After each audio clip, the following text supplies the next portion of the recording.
Et bonjour à toutes et à tous. Nous sommes ici à l'inauguration au Montshéry de ce jardin thérapeutique, mais aussi de ces activités qui vient d'être réalisées, en tout cas ici au Montshéry. Bonjour, monsieur le maire. Bonjour. Alors, quelle bonne nouvelle, en tout cas pour le secteur du Montshéry. Bah, pas que pour le secteur du Mont-Héry, parce qu'on espère que notamment ce jardin thérapeutique sera utile pour l'ensemble des habitants de Châlons, même si évidemment la proximité sera plus utile pour certains que pour d'autres. On a effectivement un double équipement, un équipement multisport pour le quartier, avec peut-être une construction de ce terrain multisport qui est un peu différent de ce qu'on fait d'habitude. Habituellement, on a l'habitude de faire ce qu'on appelle des city-stades ou des espaces de fitness. Là, on a essayé de mêler plusieurs sports pour pouvoir attirer un public beaucoup plus large dans les tranches d'âge, mais aussi peut-être pour essayer d'attirer plus de femmes, parce que les femmes pratiquent tout autant les sports co que les hommes. Enfin, les hommes en général s'approprient très facilement ces terrains-là sans laisser de place aux autres. Donc, on a essayé de diversifier un peu les activités pour permettre à toutes et à tous de profiter des équipements sportifs.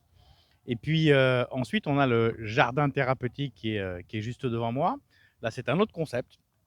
C'est une association qui s'appelle Action Croisée, travaille sur la réinsertion des personnes qui sont notamment atteintes ou en rémission de cancer, pour les réinsérer entre guillemets dans leur vie quotidienne, ou les personnes qui sont en situation de handicap, pour les accompagner dans leur travail sur eux-mêmes, soit par des petites activités sportives, soit en redéveloppement de leur capacité à saisir les différents sens, l'odeur, le toucher, le goût, donc les 5 sens.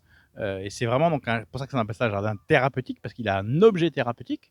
Il a été construit, imaginé par un comité scientifique pour choisir les bonnes essences de plantes, pour choisir les bons agrès sportifs, pour quand même le cloisonner un petit peu au milieu du parc, pour qu'il y ait une zone de tranquillité relativement importante.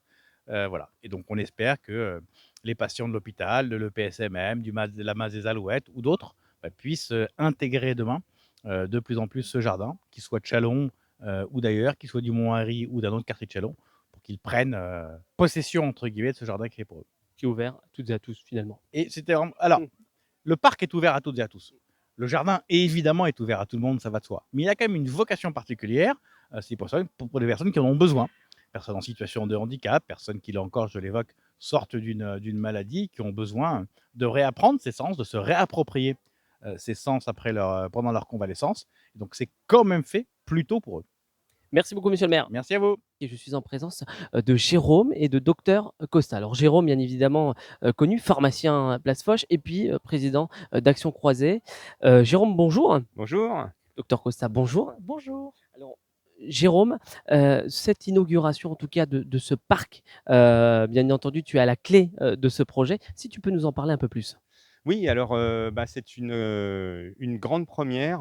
Nous avons travaillé pendant 3 ans et demi à la réalisation avec notamment Brigitte Costa, mais avec tout un groupe de spécialistes pour ce projet et des bénévoles de l'association Action Croisée, en lien avec madame la députée Lise Magnier, en lien avec l'agglo, avec monsieur Gesson et avec la municipalité.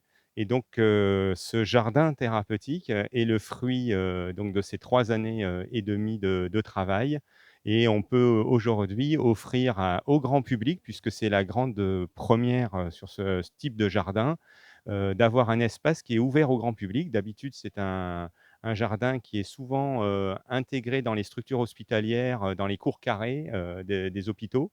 Là, on a la possibilité pour n'importe quel public de venir et de profiter du jardin thérapeutique.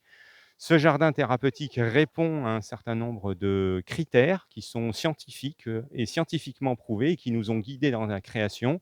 Il en existe partout dans le monde, mais en France, des jardins de ce type ouverts au grand public, c'est une première. Et donc nous avons à la fois un jardin qui fait appel aux 5 sens, et également un jardin qui intègre des agrès qui vont permettre de travailler sur la mobilité des participants, sur l'ortithérapie, c'est-à-dire la reconnexion à la nature et au jardinage, et puis des agrès qui vont permettre de travailler sur l'équilibre, ce qu'on appelle la proprioception, c'est-à-dire la meilleure sensation de son corps dans l'espace. Et donc on est très, très fiers de pouvoir aujourd'hui voir ce projet définitivement ouvert. Merci Jérôme pour toutes ces précisions. Tu l'as dit pendant, ton discours que cette idée vient de docteur, Costa et je suis justement en présence. Vous travaillez vous à l'hôpital Jean Godinot, à Reims. Bonjour tout d'abord. Votre idée donc, tout d'abord, comment est venue cette idée et cette réalisation? Qu'est-ce que vous en pensez aujourd'hui? Ah bah, l'idée en fait, c'est peut-être parce que j'aime les jardins et j'aime la nature et puis on sait aussi, il y a plein d'études qui ont montré que, la nature, les jardins, font du bien aux patients, hein, améliorent la qualité de vie des patients, ça diminue l'angoisse, ça diminue la dépression. Ça a été bien prouvé avec, même des études sur les hormones qui ont montré vraiment des bénéfices. Et et il y a plusieurs, dans les centres de lutte contre le cancer, Godino fait partie de ces centres. Il y a plusieurs centres qui ont déjà un jardin thérapeutique et moi j'aurais bien aimé qu'on le fasse à Godino, mais bon, voilà, on est en pleine reconstruction, donc c'était vraiment pas le moment et donc c'est pour ça que j'avais émis cette idée et je suis vraiment ravie qu'au bout de 3 ans et demi, là, il y a bah, voilà, le jardin est né et je suis impatiente d'aller le découvrir parce que je ne l'ai pas encore vu. Voilà, donc c'est un super projet et je suis vraiment très contente et je remercie beaucoup Jérôme parce que c'est grâce, à son dynamisme en particulier, au dynamisme de toute l'association, Action Croisée que, bah, le jardin voit le jour. Merci beaucoup docteur. Merci encore une fois à tous les 2. Puis effectivement bravo à Jérôme encore une fois pour tous ces projets. Ouais. Merci. Merci Nabil. Et nous sommes avec Georges Castillo. Alors Georges Castillo, il est conseiller municipal de la ville de Châlons, mais aussi il a sa casquette de président d'association ici justement, c'est Bien Vivre au Montlhéry si je ne me trompe pas. Oui, c'est tout à fait ça. Georges, quelle bonne nouvelle en tout cas pour la ville de Châlons-en-Champagne, mais en l'occurrence pour le Montlhéry, puisque ce jardin thérapeutique se situe au Montlhéry. Oui, tout à fait, c'est un vieux projet. Enfin, le jardin thérapeutique, c'est un projet relativement, récent, mais la rénovation du parc du Mont-Héry, effectivement, ça fait des années qu'on la réclame, qu'elle est venue et qu'on en est complètement satisfait. Bon, il faut que les arbres poussent, hein, faut que tout ça, ça se mette en place. Il faut surtout que les habitants du quartier se l'approprient. C'est-à-dire que les enfants, ils viennent jouer dans les jeux, que les gens viennent au jardin thérapeutique, bref, qui s'approprient cet espace qui est le leur.